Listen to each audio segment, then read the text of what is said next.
Conversations with Paul Brown. Tom Gibson is our guest. Tell us where we are located for this interview, Tom. Right now we are at the Casa Mirador La Colina. It's a casa particular that is owned by Cubans. They rent out rooms. This casa has 6 rooms for rent that we're right across from the Universidad de La Havana. The elegant steps that come down, the Havana Libre, ex-Havana Hilton, is right down the street. Which means we're how far from downtown? Well, we are in Centro Havana. We're in the center of the city. The Capitolio and Old Havana is about a 15-minute walk, much shorter by pedicab or taxi. A great central location I have found in the 8 trips that I've made here. I used to stay in Havana Vieja, and that's a good thing to do for a day or two, but I like the central location here. And again, how do you find these places for folks that come to Havana to visit? Well, you can look on Airbnb and find a place, stay there. Someone will recommend another one. It's taken 6 trips to get here to where I'm very comfortable. I'm a member of my family. I mean, they treat me like family here, and it's sort of like their house is my house. And with that comes a pretty good breakfast. Yes.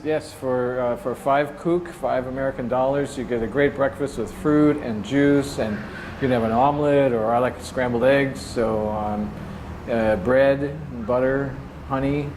It's a good breakfast for 5 kook dollars. You mentioned earlier the different modes of transportation. Go through again, because we have been in the classic cars, we've been in a yellow cab, we've been in the thing that's open air. Cocoa cab. And what else? There's a hierarchy here that starts with the pedicabs or bici taxis, and those are the 3-wheeled bicycles, sort of like a rickshaw in the old day, but they're bicycle powered. They have a little roof. They're for short hops, primarily in around Old Havana. Then there are the colectivos, or the rutero taxis. That's a very economical way to get around, and that's how most Cubans get around. Tourists do it also, but you have to be able to tell where you're going and realize that you might have to transfer. And then up from that are the classic cars that you can rent by the hour, or sometimes take a short hop. And then there are government yellow taxis. Those are air conditioned. They are sort of the top of the line, not expensive. $8, $10 to get to Vieja Havana or to Miramar. When you come down here, the diet is basically what? A lot of rice and beans and chicken, pork, fish, pizza, hot dogs, hamburgers. There's a little bit of everything. Why is there this constant breeze? Ceilings are about 18 feet. That's typical of an early 20th century casa that's been turned into a casa particular. It's breezy because we're about a half a mile from the Straits of Florida, so we get those trade winds that come in. It's as hot as in South Carolina, maybe a little hotter. But when you get in the shade and you have the breeze coming, it's very doable. You've spent 8 trips coming down here, and I suppose you learn something every time you come. Every time I come, there's something new to learn, someone new to meet. The situations of the friends that I've made here, like the musicians and the hospitality industry people, that changes, it evolves. One of my friends that I'm going to see tonight has recently been named the most promising new artist in Cuba. He's a 23-year-old composer, violin player, Christopher Simpson Rodriguez. Plays guitar, singer. He's going to be a star one day. And we met him playing in a bar restaurant and struck up a friendship. And it's been great to watch his career. And so young, university-trained musician. It's very exciting. And your Spanish continues to improve. Every time I get a little more confident, but each time it gets easier, I'm more comfortable with it. I don't mind making mistakes. all the cab drivers, all the people in the casas for the most part, the people that you interact with as a tourist or as a multiple-time tourist, there's enough English.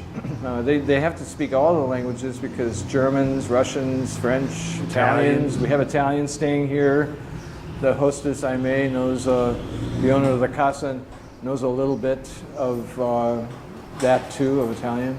This is the Italian family that is staying here with their 4-year-old. Hola, hola, Leonardo.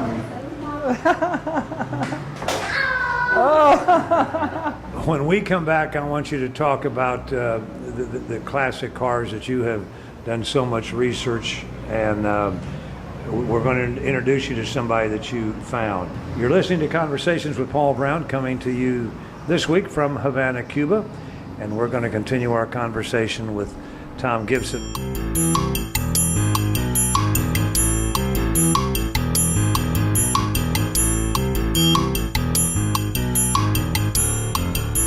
And you have your own collection of classic cars. Right, I have about half a dozen classic cars. Some are collector cars, some are drivable, like my 57 Buick Roadmaster, but I have a Renault Dauphine and a 66 Ford wagon that was sold new in Anderson.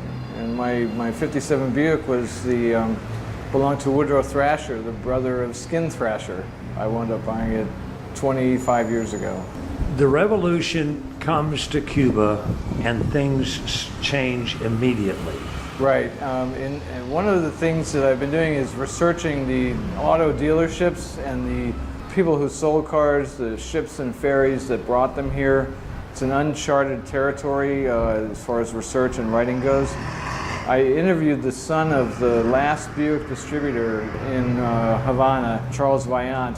1960 was the last year that authorized American cars to be sold in Cuba. So all the cars here, for the most part, are 1960 and before. And you'll find European makes like Peugeot and MG, Saab, Mercedes, Volkswagen. Then the United States imposes this embargo. Right. For example, Vaillant Motors is just a few blocks. One of their stores was a few blocks from here. I have a picture in 1959 in January 1 when Castro Batista had fled the night before. Castro makes his parade down the street, triumphantly entering Havana with literally no bloodshed. And they go right by Vaillant Motors with brand new 1959 Buicks in the showroom.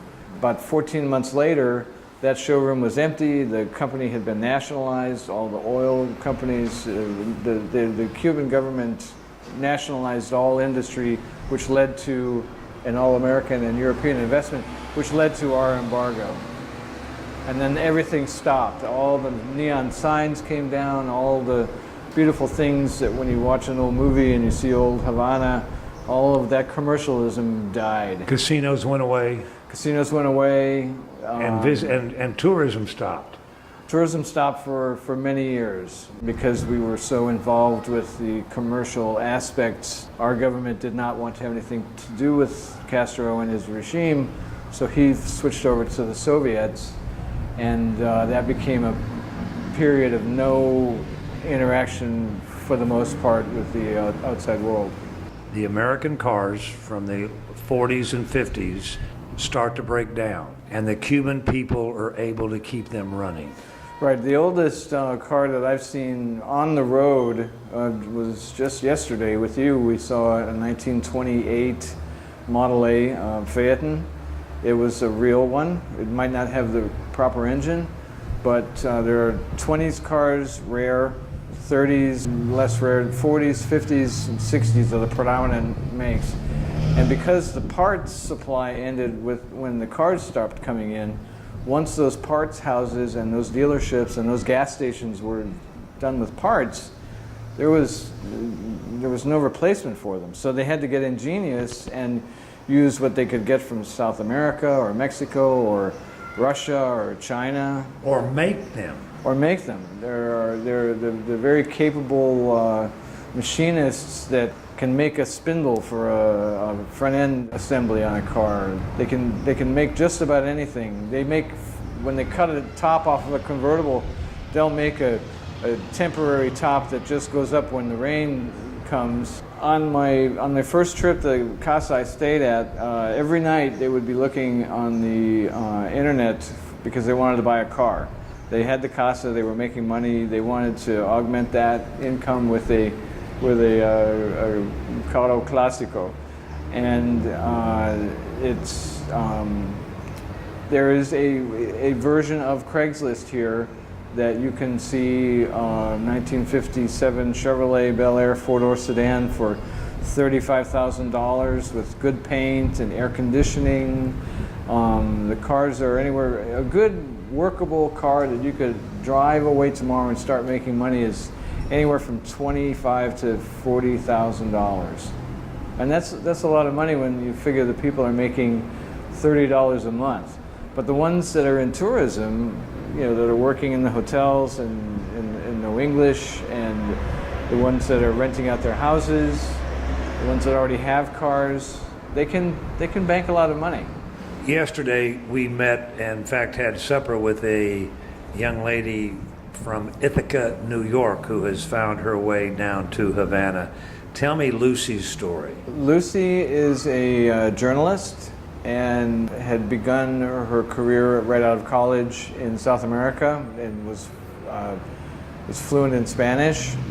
And she went to work for a magazine here and got a work visa and has a Cuban boyfriend, and they decided to buy a vintage car. It's Lucy and Aldenis. Aldenis is his name. Aldenis is a former model, so now he's turned his work to restoring a 1940 Buick Super Convertible. It's the only one on the island.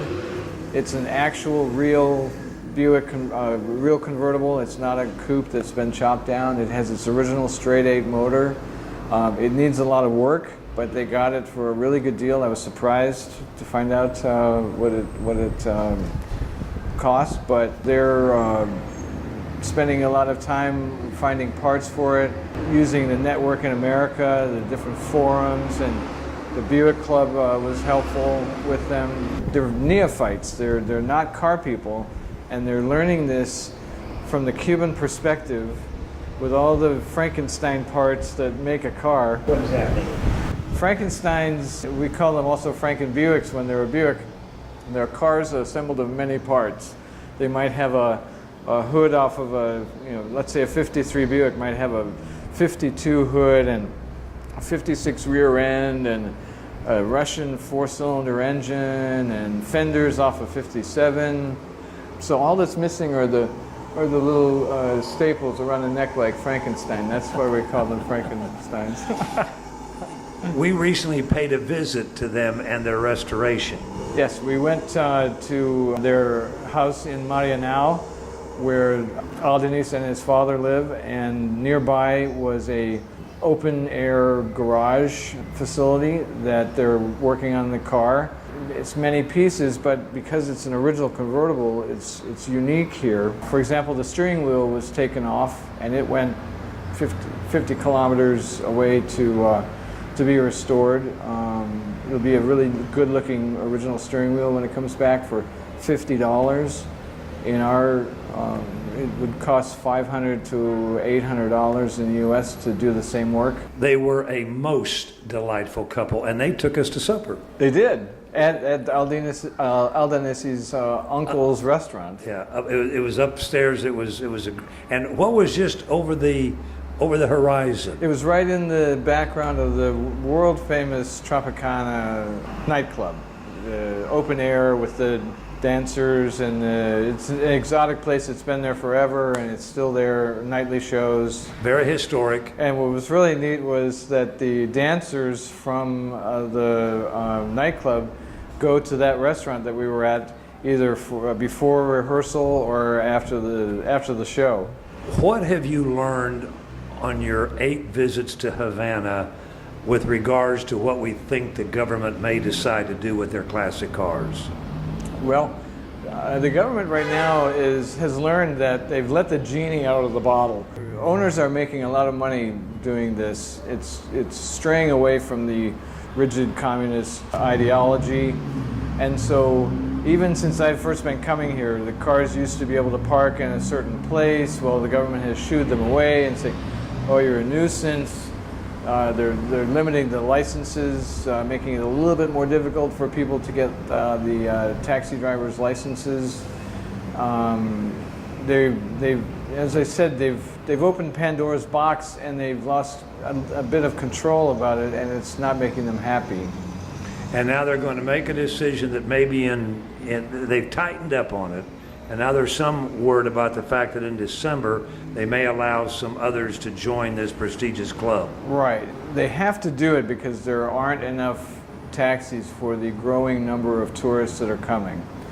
And I personally believe that there's going to be a new way of entrepreneurialism, even more and above what's right now. I think it's going to be good for the owners of the cars and the casas, but this time will tell. In closing, if anybody's interested in contacting you and seeing about one of your future trips and maybe join you in Havana, how do they get in touch with you? Well, they could call me at 376-3803 or email gibs8662@bellsouth.net. I'd just like to say it's one of the safest places that you'll ever travel to. The Cuban people love you, love when they find that you're an American, and get here sooner rather than later. You're able to come here still legally and not have any worries. We want to thank Tom Gibson for a wonderful time in Havana, Cuba. We want to thank him for sharing his stories with us. It's been an eye-opening experience, to say the least. It's been a lot of fun. And we want to thank each of you for tuning in, and we would invite you to be back with us next week, same time, for our next edition of Conversations with Paul Brown. Until then, from Havana, Cuba, take care, everybody.